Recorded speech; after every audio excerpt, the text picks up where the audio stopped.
Mike, Irontrap Garage, doing an episode on the free tee. So last time we got the rear cross member in place, kind of got the frame, starting to get it set up. I tinkered with it a little bit this past weekend just to get us all the tedious stuff done. So we got the front supports on the frame table tacked in place and clamped so that the frame rails don't twist.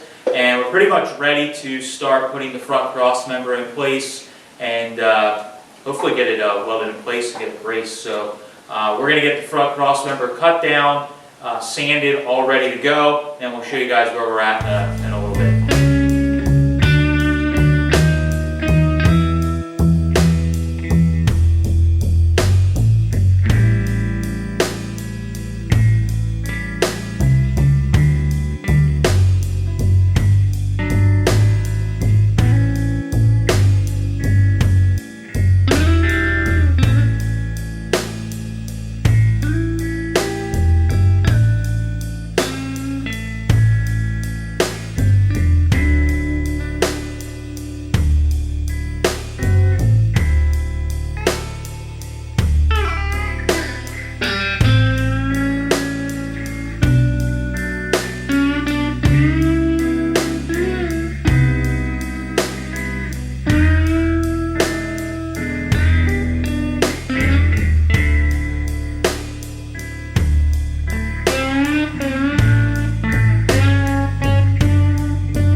Alright, so after measuring a dozen or so times, got everything squared, fixtured to the table, and we tacked the front cross member and the rear cross member in. And we double checked our measurements about 4 more times to make sure we were right again. And then we took some half by half 3/4 by 3/4 box tubing. We actually welded the frame to the table at 2 additional spots, because from about here to the front cowl, we're going to pie cut the frame rails and pull the frame in to give us enough clearance to fit the tiny T-cowl into the front. Yeah, so we're doing that mainly, the main reason is it fits in the back, but in the front, the cowl on an earlier T like this, 27, 26, they're a little different. They're kind of like an early Model A where they come down and they don't pinch. But an earlier T like this, they really pinch in at the bottom. So we want to try and channel it over a little bit. So we're going to try and, what we're trying to achieve is at the cowl, get it narrow enough that we can kind of fit it down over, or it's at least like almost flush with it. So we'll see how many cuts it takes, and who knows, we don't know. Ratchet straps, cut off grinder, we'll figure it out.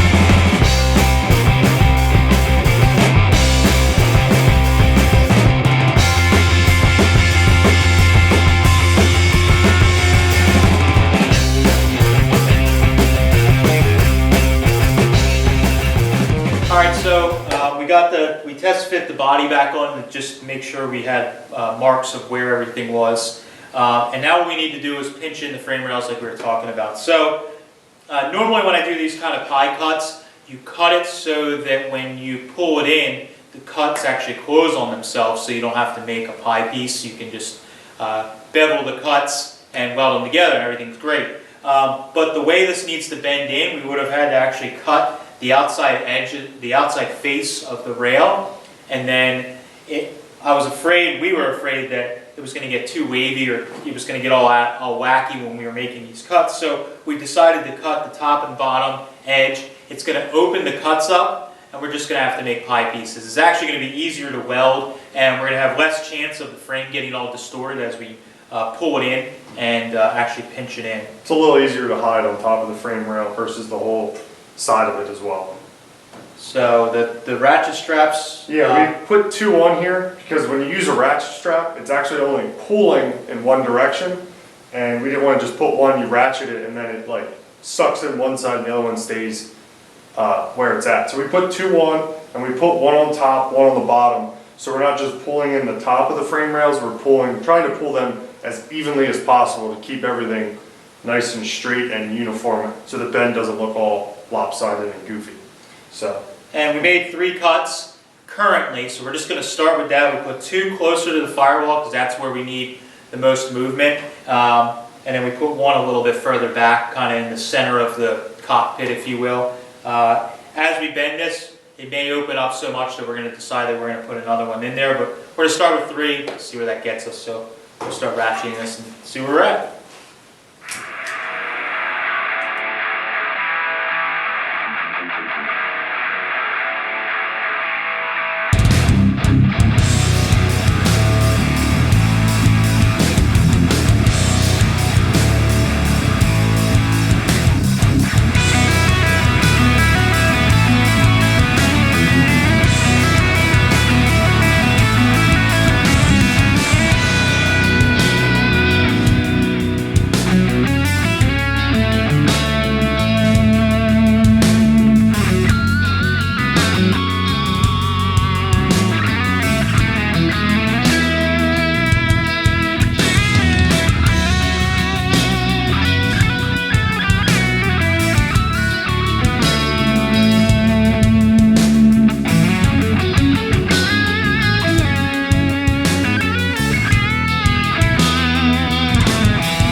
applying pressure with the C-clamp in my left hand and maintaining a square frame rail with the square in my right hand, we wanted to make sure the rail was as square as possible before welding it together.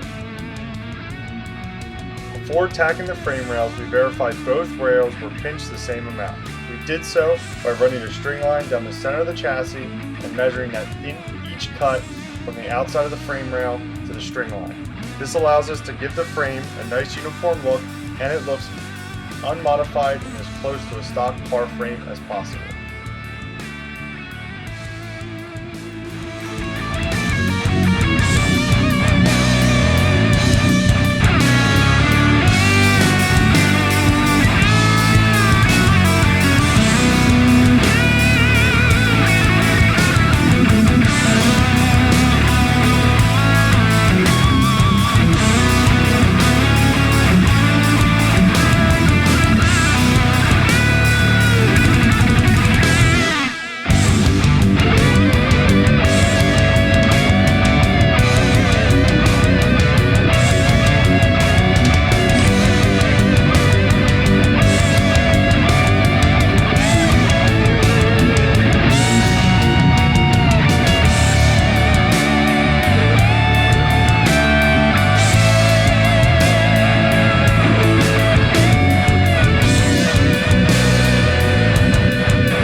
Alright, so I did a little bit of welding in between Mike coming over. I just couldn't stand staring at all these cuts in the frame and they weren't finished. So Typical impatient. so I went ahead this weekend, somewhere in between sleeping and everything else I did. I welded the top up and ground it smooth, tacked the bottom. We still need to make the pieces to fill in the bottom where the frame opened up. But we got a nice little flow to the frame now. Most importantly, when the cow's sitting on it, it's pretty close. Yep. So, I don't know, what do you think we should do next? Bracing the body. The body is too floppy to really tell anything whatsoever. It's a mess. So we're going to work on that next. We're going to brace everything and get the body somewhat solid and sitting on it so then we can start moving forward from there. So. Cool. Thanks guys for watching. As always, we're trying to do videos on the T Tuesdays if possible, and then the Roadster is Fridays, but with juggling so many projects in life, that won't always happen. But we're definitely going to get a video at least every week out for you guys. So thanks for watching. See you next week.